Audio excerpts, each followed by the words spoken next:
Vous publiez un livre entier sur une molécule que vous aimez bien, le bleu de méthylène, que vous publiez chez Thierry Soucard, le remède bleu. Vous expliquez qu'il fallait comprendre la vraie nature du cancer. Alors expliquez-nous ce qu'on nous explique pas sur le cancer. C'est quoi sa vraie nature? Parce que dans votre livre, vous dites, oui, déjà, on va commencer par dire, le cancer, c'est une maladie simple. Le cancer est largement perçu comme le combat du bien et du mal, les cellules qui deviennent folles et qu'il faut tuer. Ça, c'est ce qui est dans le grand public. Quand la chimiothérapie fait son apparition, on veut tuer les cellules cancéreuses et donc on va tuer le malin par des médicaments. Alors que ce soit par des drogues, par la chimiothérapie ou par la radiothérapie, c'est le combat du bien et du mal. Ce que nous, on comprend dans les années 2000, c'est que le cancer est un mode de fermentation. Le sucre est capté, il n'est pas brûlé, la cellule se divise en deux, se multiplie. Tout ça, je l'ai largement expliqué. Mais ce qu'on comprend dans les années 2015, c'est que le cancer, cette fermentation, elle est due à un sujet fondamental, c'est un jeu électronique. Les électrons jouent un rôle clé dans le cancer. Et ça, c'est vu déjà dans les années 60 par un autre prix Nobel qui s'appelle Zhang-Joji, qui découvre la vitamine C et qui comprend qu'on ne peut pas avoir de croissance s'il n'y a pas une augmentation de la pression électronique. Et le bleu enlève cette pression et c'est pour ça que ça marche. Nous sommes fondamentalement une machine à eau.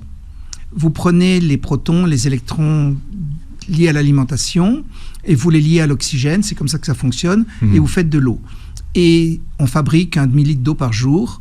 Et la synthèse de l'eau est la réaction chimique la plus puissante. Ça, c'est quand tout va bien. Quand tout va bien, vous respirez, vous fabriquez de l'eau et ainsi de suite.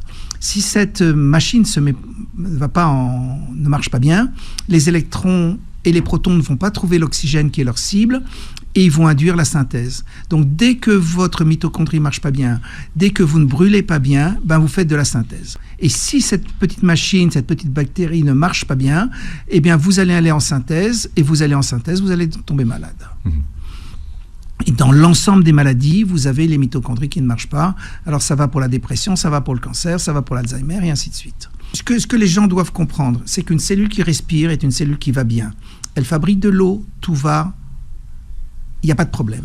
Si elle respire mal, les voies de synthèse se mettent en place et il va y avoir des déchets.